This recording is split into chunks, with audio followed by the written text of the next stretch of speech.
bulshada ku nool ee magaalada Laascaanood ee xarunta gobolka Sool ayaa ka hadlay colaado ka taagan koonfurta gobolka Sool waxaa ka mid ah hadalladooda haddii aan ka hadlo arrinta ka soo cusboonaatay magaalada Dhumay ee ka tirsan gobolka Sool arrintaasi waa arrin lama filaan ah labada beelood ee walaalaha ah waxaan ugu baaqaynaa nabadgelyo inay arrintooda ku dhameeyaan nabadana ay ilaaliyaan colaad kasta nabad baa ka dambaysa haddii boqol dhimato waa la nabdayaa lamana kala guurayo waxaanu leenahay boqolkiiba boqol waanu ku dhiirigelinaynaa inay nabadgelyada ilaaliyaan beelaha walaalaha ah waxaanu leenahay kala guuri maysaan kala tegi maysaan meel la kala aadi maysaan nabadgelyo ku heshiiya intaan dhimashadu badan ilaahay waxaanu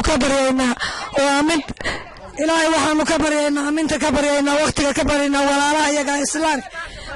iyaga islaamka ee islaynaya in ilaahay maslaxa khayr qaba dhex dhigo in nabadgelyo ballaaran ilaahay siiyo in beerkooda burcada laysu mariyo in cadowga shisheeyaha ilaahay naga qabto in nacabka alla naga jabiyo in ilaahay nabadgelyo intii dhimatayna alla u naxariisto intay dhaawacana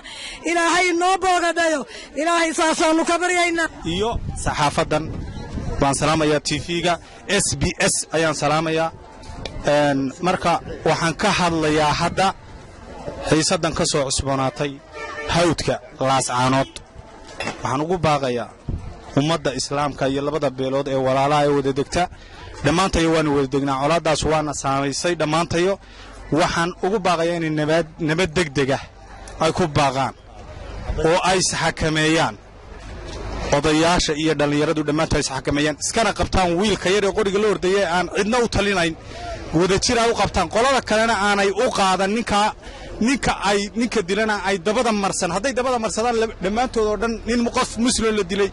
dambiga uu leeyahay waynu garanaynaa marka waxa weeye waxaan ugu baaqayaa beelaha inaanay ninka wax dila inaanay gadaal marsan ay iska soo qabtaan oo ay kawaanka keenaan hadday gadaal marsadaan waxa weeye halaaga meesha ka dhacay oo dhan garaad hadduu yahay suldaan hadduu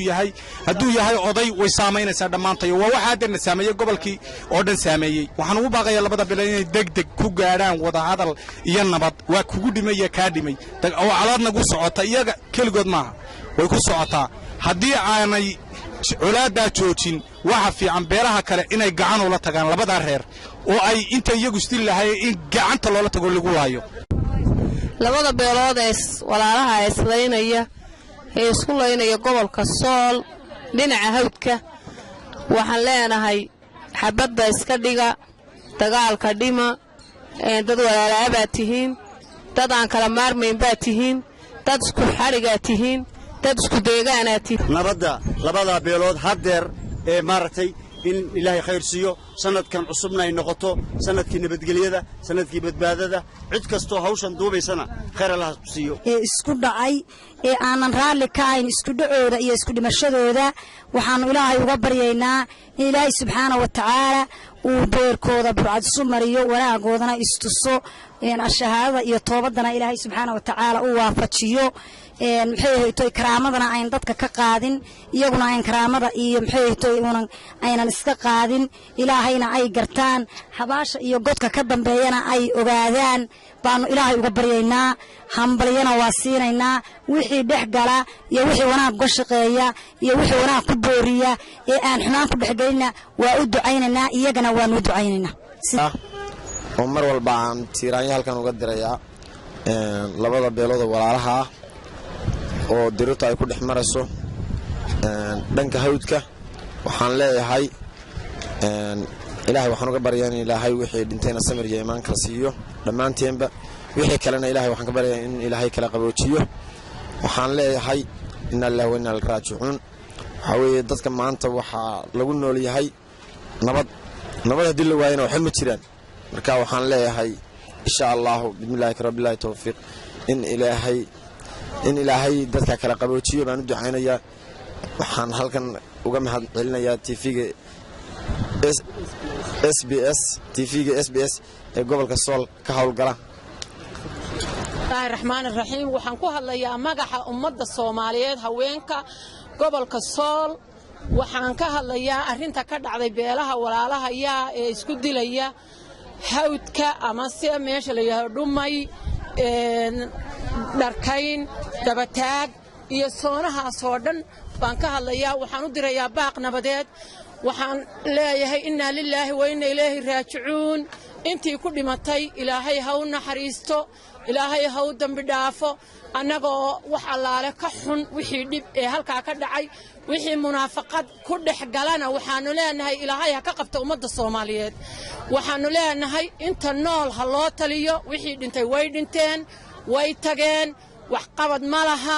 allah ha u naxariisto agoomahoodana allaha caawiyo ummadda soomaaliyeedna ha u gurmato wax allaale inta ku hawlan ummadda soomaaliyeed wadaadada culimmada ee dhallinyarada ururka dhallinyarada haweenka gurmadka meel kasta ee islaamka ee ka soconaya waxaannu rajaynaynaa in la maqlo in loo qabsoomo in maalinkan maanta aan wixii hore dhacay waxba lagu darin inaan baroortii hore baroor laga dabagayn wixii dhintay way naga wada dhinteen waxaan dhaawiciina ilaahay subxaana wa tacaala ha boogadhayo waan u ducaynaynaa inay labada beelood dagaalka qaboojiyaan nabad iyo xasilooni kusoo gelgeliyaan anaha dhallinyarada gobolka sool insha allah waxaan leeyahay labada beelood in dagaalka mar damba u noqon ee saa lagu daayo horena laga hadlay haddana laga hadlay insha allah hadda waxaan u mahadnaqayaa tvga SBS ee gobolka sool mar walba shaqada u haya insha allah waxaan leeyahay axmed cabdirashiid axmed weytman telefishinka caalamiga SBS ee gobolka sool